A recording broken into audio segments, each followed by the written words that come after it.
새벽에 잘 오셨습니다. 우리 찬송가 401장 주의 곁에 있을 때 찬송가 401장 함께 찬양하겠습니다.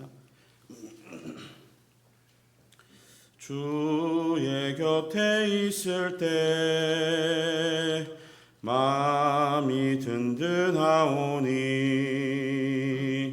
주여 내가 살 동안 인도하여 주소서. 주여 나를 인도하소서. 빠른 세상 살 동안 주여 인도하소서. 피난처인 예수여 세상 물결험할 때 크신 은혜 베푸사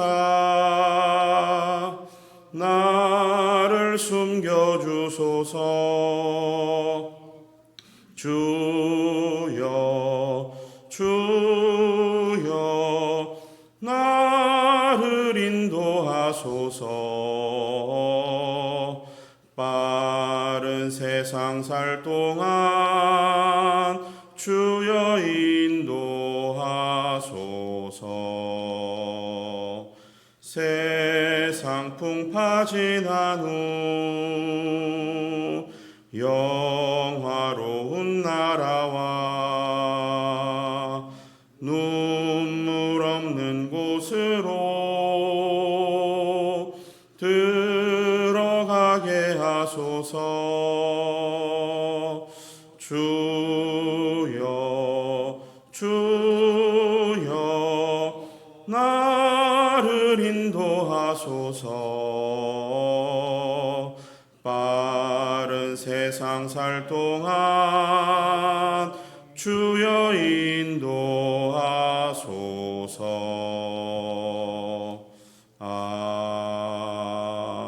아멘.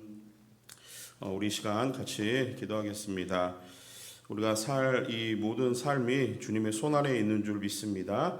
주님이 우리의 곁에 있으면 우리의 마음이 든든하고 주님이 우리의 삶에 동행하신다라고 하는 그 생각만으로도 늘 우리의 삶에 평안이 찾아오는 줄 믿습니다. 이 시간 기도할 때 마태복음 5장 10절 말씀에 의를 위하여 핍박을 받는 자는 복이 있나니 천국이 그들의 것임이라 라고 말씀하세요. 오늘 우리가 함께 붙들고 기도할 제목은 우리의 삶 가운데 어떤 일이 생기건 어떤 상황을 맞닥뜨리건 우리가 용기를 가지고 신앙의 용기를 가지고 늘 하나님의 정의와 공의를 실현하는 그러한 믿음의 사람들, 믿음의 가정 되기를 위해서 함께 기도했으면 좋겠습니다. 이 제목을 놓고 우리 마음 모아 기도하겠습니다.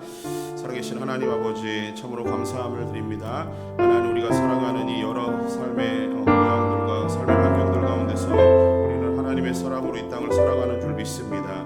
아버지 하나님 이 땅 가운데 주께서 우리와 함께 하시고 주님이 우리의 곁에 계시고 우리와 동행하시는 그 믿음과 은혜를 가지고 살아갈 때 아버지 하나님 우리 속에서 맞닥뜨리는 이 문제들을 통해서 더욱 하나님의 살아계심과 하나님의 능력이 드러나기를 간절히 소망합니다. 하나님 우리 마주치는 모든 일들 가운데 하나님의 말씀을 가지고 아버지 하나님 때로는 그 상황 가운데서 어렵고 힘들고 고난을 당하는 일이 있다 할지라도 아버지 하나님 기뻐하시는 정의와 공의의 실현자들 될 수 있도록 은혜를 베풀어 주시옵소서. 하나님 이것 또한 하나님이 하시는 일인 줄 믿습니다. 하나님 그 편에 서는 것만으로도 우리에게는 여러 가지 벅차고 힘들고 어려운 일이 닥칠 수도 있음을 깨닫습니다. 그러나 하나님 주님만이 오르시고 주님만이 신실하시고 주님만이 위대하시며 하나님의 능력이 풍성하심을 믿고 하나님 우리가 그 길에 섰을 때 주께서 우리의 길을 인도하시고 우리의 삶을 보호하시며 우리와 동행하시고 그 속에서 하나님의 놀라운 역사를 이루시는 능력의 주님을 경험케 하여 주시옵소서. 하나님 우리의 모든 마음들이 늘 주님의 그 속에서 살아갈 수 있도록 인도하여 주시옵소서. 특별히 우리 가정들을 지키시고 인도하여 주시기를 원합니다. 아버지 하나님 우리 가정이 그 하나님의 공의와 정의의 아름다운 시련 앞에 서는 가정들 되게 하여 주시옵소서. 믿음으로 하나님의 일하시는 것들을 바라보는 아버지 아름다운 가족들의 삶들이 되게 하여 주시옵소서. 아버지 있는 모든 그곳에서 하나님을 향한 뜨거운 마음이 모아지는 시간들 되게 하여 주시고 우리 가정들이 모여서 하나님 온전하심을 이루며 바라볼 수 있는 믿음의 가정들 될 수 있도록 하나님 지키시고 인도하여 주시옵소서. 하나님 세상의 여러 가지 상황과 환경과 어려움을 바라보는 것이 아니라 아버지 그 너머에 너머에 계시는 살아계신 하나님을 바라보게 하여 주시고 모든 문제를 통찰하시고 모든 문제를 해결하시는 능력의 하나님을 의지할 수 있는 우리 믿음의 가정들 될 수 있도록 하나님 인도하여 주시옵소서. 하나님께 맡기고 살아가는 그 모든 삶이 온전히 하나님이 주관하시고 인도하시며 통치하시는 아름다운 삶이 되게 하시고 하나님의 통치가 우리 가정 가운데 실현되어지는 복된 가정을 될 수 있도록 하나님 역사하여 주시옵소서. 살아계신 하나님 아버지, 우리를 하나님의 자녀 삼아주시고 이 땅을 살아가며 하나님의 말씀을 주시고 이 삶에 동행하여 주시니 감사를 드립니다. 하나님 우리가 살면서 맞닥뜨리는 많은 문제 앞에서 하나님 우리는 때로는 결단을 해야 되고 또 그 결단을 따라서 행동을 하고 움직여야 될 때가 있는 줄 압니다. 하나님 그 속에서 바라옵기는 우리 성도님들, 우리 또 믿음의 가정들이 하나님이 주시는 지혜와 말씀을 통해서 하나님 공의와 정의를 실현하는 그런 믿음의 사람들, 가정들 될 수 있도록 은혜를 베풀어 주시옵소서. 이 문제가 하나님의 손안에 있는 것을 기억합니다. 하나님은 의롭고 진실하시고 신실하시며 모든 것을 행하실 능력이 있는 하나님임을 믿사오니 하나님 편에 서서 하나님 그 문제 앞에 무너지지 않게 하시고 문제 너머에 계신 하나님을 바라보며 그 일을 해결하신 하나님 편에 설 수 있는 믿음의 성도들 될 수 있도록 인도하여 주시옵소서. 특별히 바라옵기는 우리 믿음의 가정들이 더욱 하나님의 정의와 공의를 실현하는 가정들이 되기를 소망합니다. 가정에서부터 하나님의 통치가 이루어지게 하여 주시옵소서. 하나님의 주권이 선포되어지는 가정들 되게 하여 주시옵소서. 그렇게 이 가정들이 바로 섬으로 말미암아 하나님이 주시는 아름다운 모든 공동체들이 하나님 바로 서가게 하여 주시고 하나님 믿음의 가정들을 통해서 하나님이 기뻐하시는 아름다운 일들이 주변에 일어날 수 있도록 은혜를 베풀어 주시옵소서. 오늘도 우리가 하나님의 말씀을 대할 때 이 말씀이 우리 마음에 새겨지게 하시고 하나님 우리 머리에 각인되어지며 또 그것으로 삶으로 살아낼 수 있는 믿음과 용기를 더하여 주시옵소서. 오늘도 이 말씀을 주 앞에 올려드리며 감사하며 예수님의 이름으로 기도합니다. 아멘. 오늘 함께 보실 하나님 말씀은 열왕기상 18장 1절에서 15절의 말씀입니다.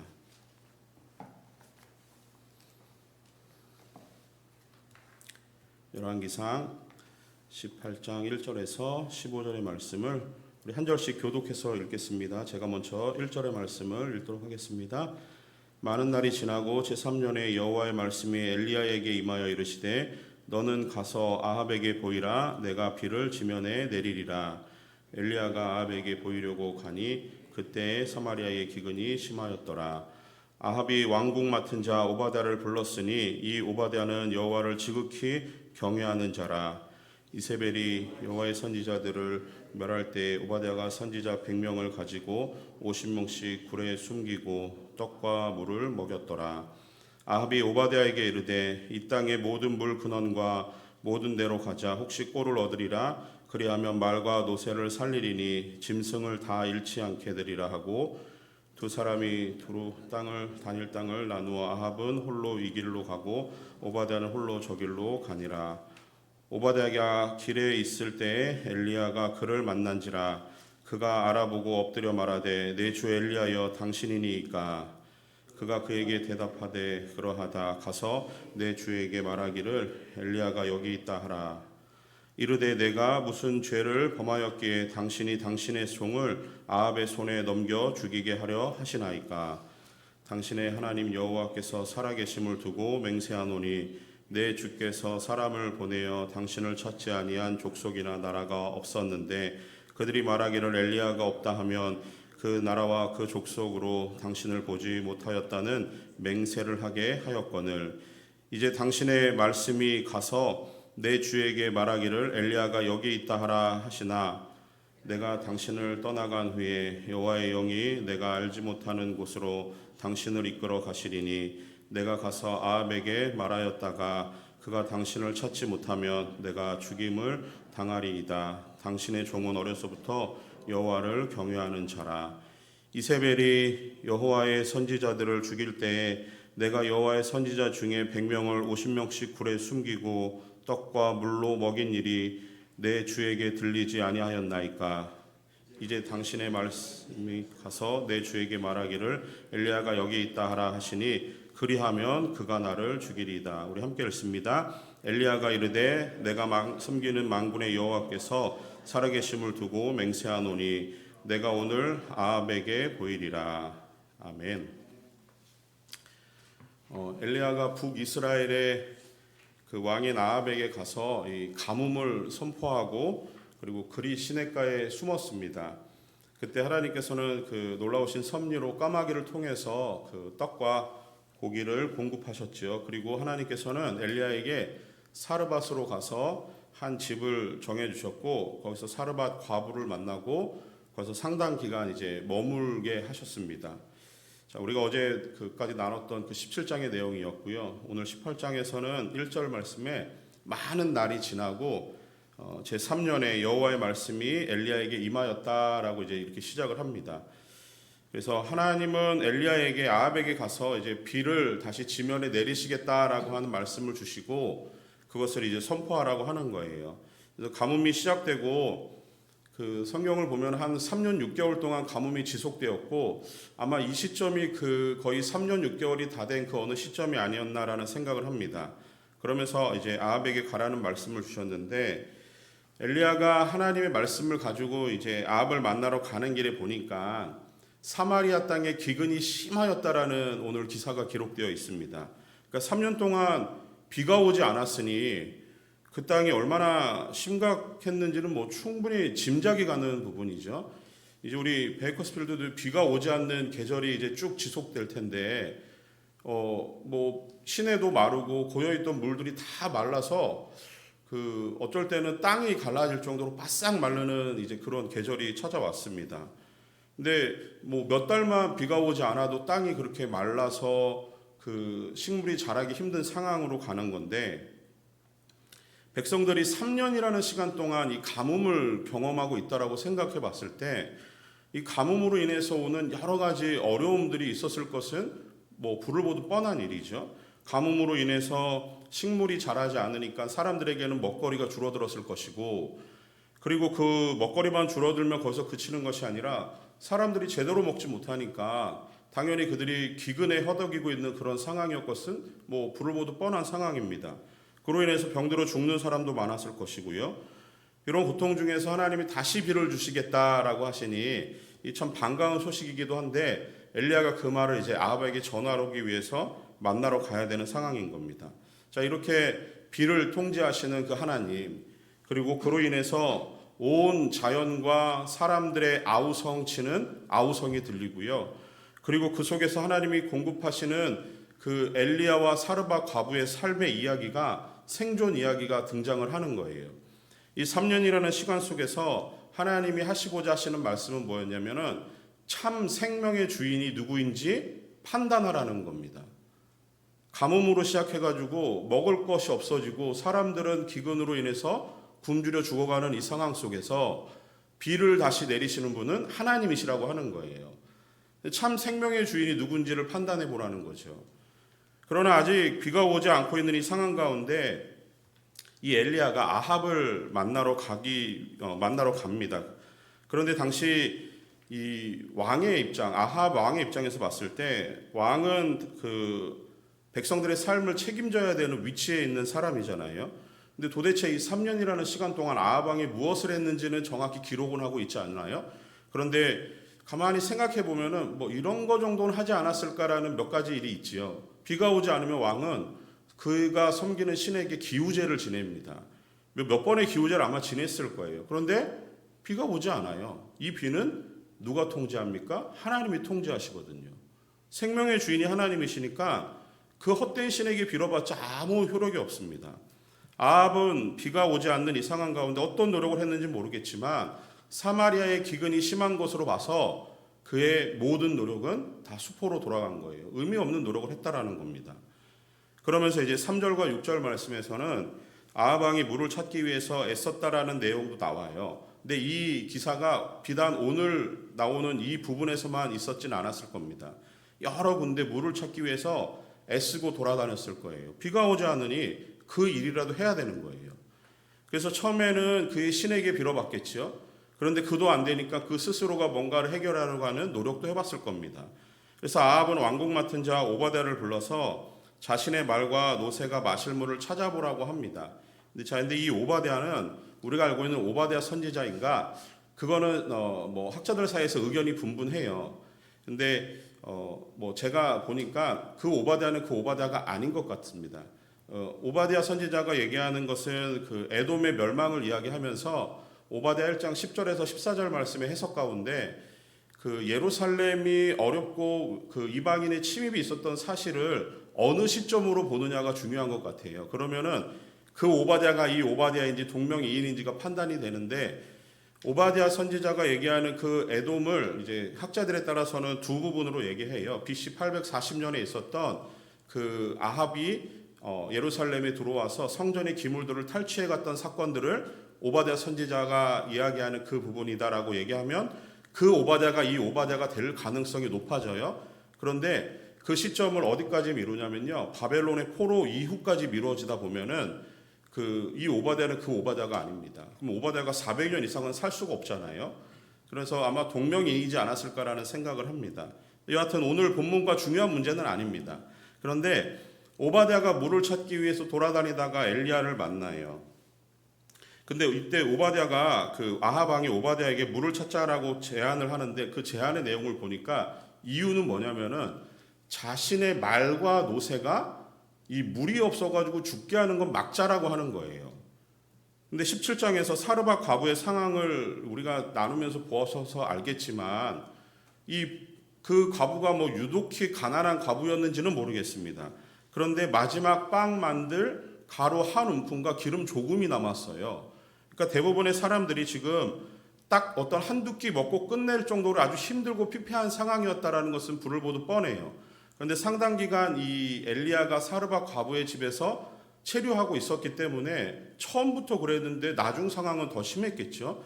그런 상황 가운데서 왕이라고 하는 아합이 하는 일이라고는 자신의 노새와 말을 먹일 물만 찾고 있는 거예요. 백성들의 삶은 안중에도 없는 거예요. 단적으로 아합이 얼마나 몰인정하고 그가 타락하고 완악한 왕이었는지를 보여주는 기사입니다. 이 부분에서 오바댜라고 하는 이 왕궁 맡은 자를 소개하면서 오바댜는 그와 조금 다른 모습을 보여줘요. 오바댜는 이름의 뜻이 하나님을 섬기는 자, 그래서 뭐 하나님의 종이라는 의미를 갖고 있습니다. 근데 그의 이름에 걸맞게 3절 하반절을 보시면요, 오바댜는 여호와를 지극히 경외하는 자라고 소개하고 있어요. 그래서 오늘 본문에서 오바댜가 한 가지 중요한 일을 소개하고 있는 게 4절 말씀에 그 당시 아합의 아내였던 이세벨이 바알과 아세라 신앙을 가지고 들어와서 아합과 딱 짝짝꿍이 맞아가지고 그것을 국교로 이제 인정을 하게 돼요. 그러다 보니까 여호와의 신앙을 가진 선지자들을 몰살하려고 하는 정책을 핍니다.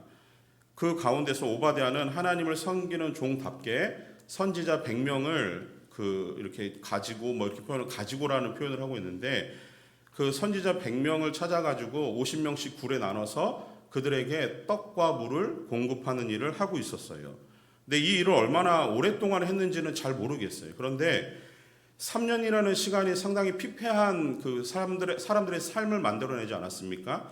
그 속에서 오바댜가 하나님을 경외하는 자로서 이 하나님의 사람들을 보호해야 된다는 책임을 가지고 했던 이 일이 결코 적지 않은 일이에요.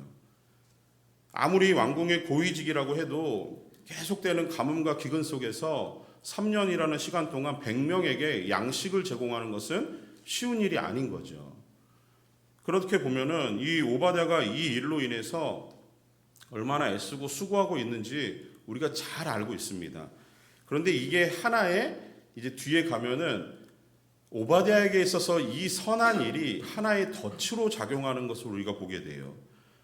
오바댜는 아합과 이 이세벨의 극악무도한 이 상황 가운데서도 그는 그것을 두려워하기보다 하나님을 두려워하는 마음으로 선지자들을 숨겼어요. 그래서 그는 하나님에게 피하는 신앙인의 모습을 보입니다. 그런데 그가 했던 이 일이 어떻게 작용을 하냐면 엘리야를 만나고 나서 엘리야가 오바댜에게 그 아방에게 가서 내가 나타났다라고 이제 말을 전하라는 얘기를 합니다. 근데 그때 오바댜가 판단을 해보는 거예요. 이 말을 전하면 나는 어떻게 되지? 이걸 이제 한번 생각해 보는 겁니다. 그러면서 엘리야에게 그 일이 위태로운 일이고 죽을 것이다라는 그 판단을 하게 되면서 자기는 그거 못하겠다라고 하는 거부를 하게 돼요. 자, 그런데 왜냐하면은 이 아합 왕도 엘리야를 지금 그 아주 찾기에 혈안이 되어 있는 그런 상황이거든요. 엘리야를 찾아서 죽여야 돼요. 그를 찾으면은 무조건 알리라는 그 명령을 내린 것 같아요. 근데 보고도 알리지 않은 것도 죽임을 당할 위험한 일이고 보고도 잡지 않은 것 또한 큰 위험에 처할 일이었어요. 그러니 오바댜는 엘리야가 나타났다라는 걸 전하는 순간 그에게 큰 위기가 찾아온다라고 하는 거예요. 근데 또 하나의 덫이 뭐냐면은 그 말을 하기 힘든 이유 중에 하나가 자기는 지금 100명의 선지자들을 먹이는 일을 해야 되거든요. 이게 덫이 돼가지고 하나님의 말씀을 따라서 전해야라고 하는 이 일을 이 오바댜가 거부를 하게 되는 겁니다.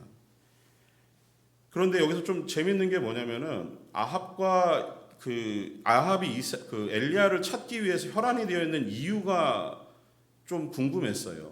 아합은 우리가 알다시피 하나님의 신앙을 버리고 바알과 아세라 신앙을 쫓는 사람이었잖아요. 근데 17장 1절에서 보니까 그 엘리야가 내가 섬기는 이스라엘의 하나님 여호와께서 살아계심을 두고 맹세하노니 내 말이 없으면 수년 동안 비도 이슬도 땅에 내리지 않겠다라는 하나님의 말씀을 선포하고 숨었습니다. 그러니 이 말이 정말 이루어지고 있는 거예요. 살아계신 하나님의 말이 그 땅 가운데 실현되고 있는 중입니다. 자, 근데 아합 역시 살아계신 하나님의 말이 이루어지고 있는 것을 그가 경험하는 중인 거예요. 그런데 그런 중에 이 아합과 이세벨이 섬기는 바알과 아세라라고 하는 이 신이 비가 오지 않는 문제를 해결해내야 되는데 해결하지 못하고 있잖아요. 이 더 아이러니는 아합이 섬기는 바알과 아세라는 그 바알은 풍요의 신이거든요. 농업을 주관하는 신입니다. 그래서 그 신은 비와 우레를 몰고 다니는 신으로 생각을 하는 거예요. 그런데 하늘에서 비가 내리지 않아요. 그 섬기는 신이 뭐 하는 거죠? 바알과 아세라 신앙이 얼마나 헛된 것인지를 보여줍니다. 아세라는 다산과 풍요의 신입니다. 그런데 땅이 기근이 생겨가지고 농작물을 만들어내지 못해요. 그 상황 가운데 하나님은 이 일을 통제하시는 분이라는 거죠. 그러니 그들이 믿고 섬기는 신에 뭔가 문제가 생긴 것 아닙니까? 그러면은 참 신이 누구인지가 분명히 보여지는 거예요. 아합도 그것을 깨달았어야 되는데 아합은 그 상황 가운데서 하려고 하는 일이 뭐냐면은 하나님이 참신임을 깨달은 게 아니라 엘리야를 제거하면 이 일이 해결될 거라는 생각을 한 거죠. 얼마나 잘못된 생각입니까? 엘리야를 제거하면 끝나는 게 아니에요. 이 일은 하나님의 손에 있는 일이잖아요. 그러나 이 아합의 판단은 잘못됐습니다. 그래서 더욱더 엘리야를 찾기에 혈안되어 있었는데 이 상황 가운데 그 오바댜가 끼어 있는 거예요. 근데 오바댜는 이 상황을 그렇게 해결하고 또 중재하려고 나서고 싶지 않은 모양새입니다. 오바댜에게 사실 큰 부담이 되는 건 맞지요. 그가 잘못되면 100명의 선지자들의 목숨 또한 위태로운 상황에 놓여 있는 거예요. 자, 이 일이 이렇게 벌어지는 가운데서 상황과 환경이 달라지진 않았어요. 엘리야가 말하고 숨어서도 그 상황이 지속적으로 전개되고 있는 상황이고 엘리야가 다시 나타나도 당장 그 문제가 해결되진 않아요. 오바댜의 입장에서는 100명의 선지자들을 살리는 그 상황과 엘리야가 만나서 내가 나타났다라고 전하라고 하는 상황과 환경이 달라지진 않았어요. 똑같습니다. 그런데 그의 판단에 한 가지 끼어든 게 있어요. 그게 뭐냐면 그의 계산이 끼어든 거예요. 지금 이 상황을 내가 어떻게 대처해야 되지? 라는 문제로 이것을 몰고 가기 시작합니다. 그래서 12절 하반절에 보니까 마지막 부분에 오바댜가 나는 어려서부터 여호와를 경외하는 자라라는 말을 해요. 그러니 그는 이런 거예요. 어려서부터 하나님에 대한 신앙 훈련을 잘 받았고 그리고 자기는 그 하나님을 경외하는 삶을 살려고 꾸준히 노력하고 있었지만 하나님을 배교하고 떠나고 있는 이 상황 속에서 자신은 오히려 더 이 어떤 신앙의 판단을 자신의 입장에서 계산하고 판단하고 어떤 상황 논리와 그 속에서 자신의 그 처지와 입지를 어떻게 해야 될 것인지에 대한 계산을 하고 있다라고 하는 얘기입니다. 자, 이런 거예요. 신앙의 갈등이 생겼습니다.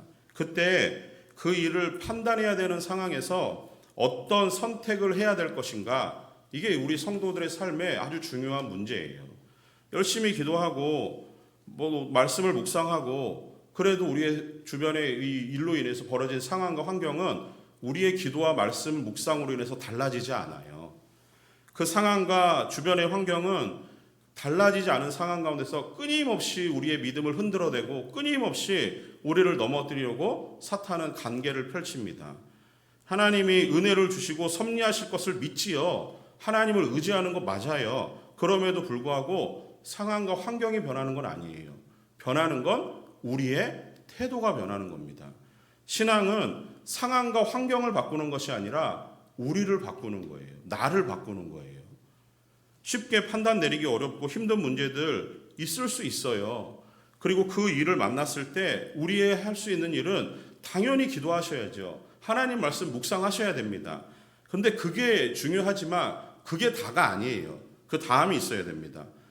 그 다음은 기도하면서 말씀 묵상하면서 깨달은 하나님을 선포하면서 당당히 문제 속으로 뛰어들어야 되는 거예요. 행동하는 믿음이 필요한 겁니다. 우리의 신앙의 문제와 결단은 옳고 그름의 문제가 아니에요. 우리는 자꾸 신앙생활하면서 옳고 그름으로 문제를 판단하거든요. 근데 그렇지 않아요. 옳고 그름은 누가 판단하십니까? 하나님만이 판단하시는 거죠.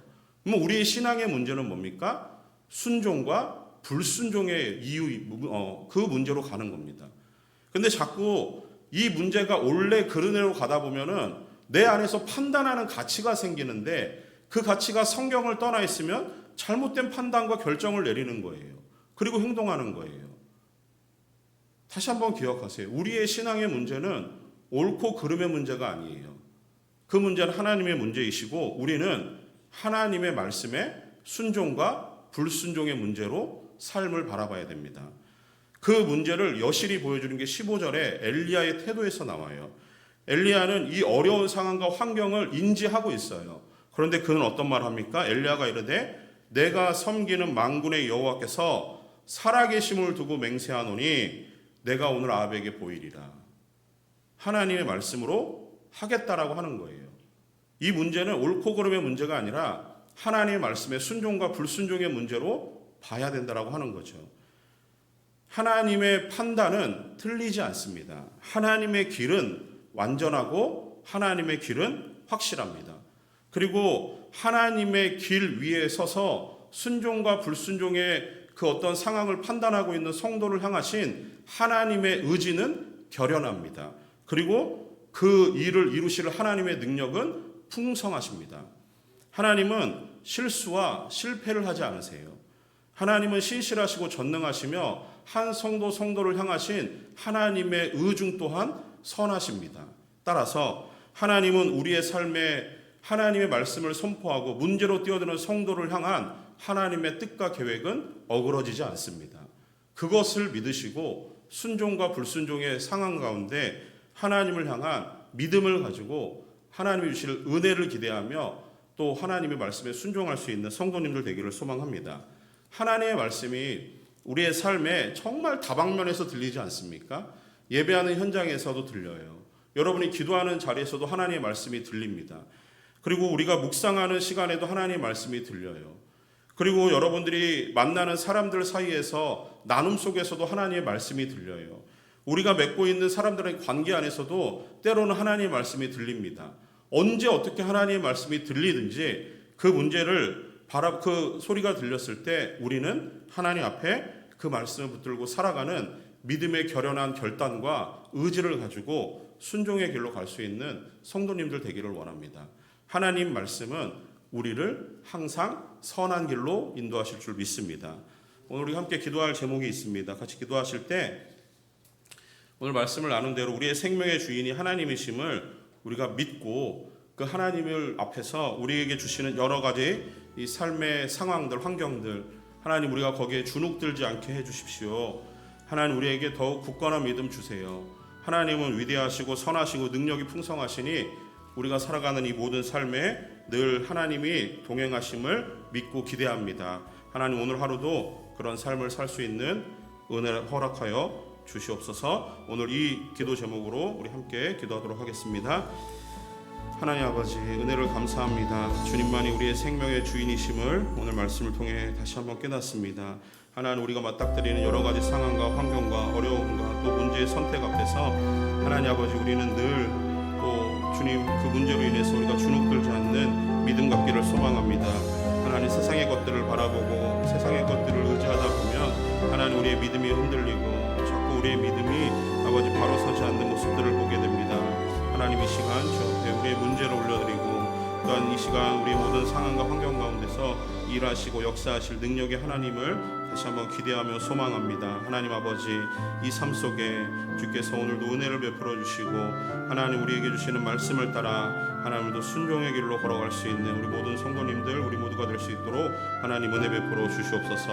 하나님, 우리 삶의 유일한 소망은 오직 살아계신 하나님인 줄 믿습니다. 그 하나님 붙들고 살아가는 이 하루가 되게 하여 주시고 하나님, 오늘도 이 살아가는 모든 삶에 만나는 사람들과 만나는 문제 앞에서 하나님 우리의 신앙에 갈등이 생기지 않게 하시고 오로지 하나님의 말씀을 따라갈 수 있는 우리 믿음의 성도님들 될 수 있도록 하나님 인도하여 주시옵소서. 하나님, 오늘 하루도 주 앞에 이 삶을 맡기며 모두 성령의 충만하심과 일하심을 기대하오니 하나님 아버지, 오늘도 우리의 모든 삶 가운데 하나님의 역사하시는 은혜를 맛보게 하여 주시고 하나님이 일하시는 그 말씀의 여러 가지 은혜들을 통해서 오늘도 우리 가운데 주신 평강을 누리는 귀한 하루가 될 수 있도록 하나님 역사하여 주시옵소서. 하나님의 일하심을 기대합니다. 하나님 도와주시옵소서.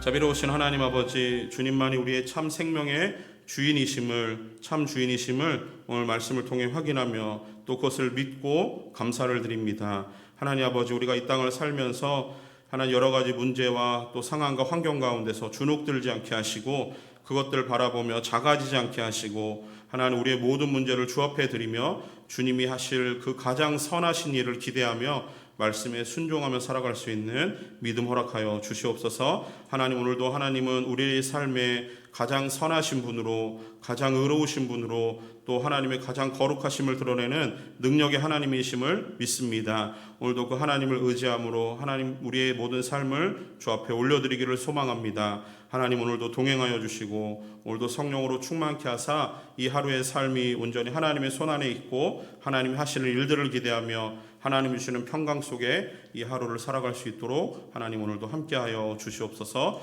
주님, 오늘도 우리와 동행하실 주님을 기대하며 오늘도 우리가 만나는 모든 사람들에게 맞닥뜨리는 문제 앞에서 하나님의 살아계심을 보이고 또 하나님의 영광을 드러내는 귀한 성도들 될 수 있도록 주님 오늘도 인도하여 주시옵소서. 감사합니다. 예수님의 이름으로 기도합니다. 아멘. 가져오신 기도 제목으로 기도하다 돌아가시겠습니다.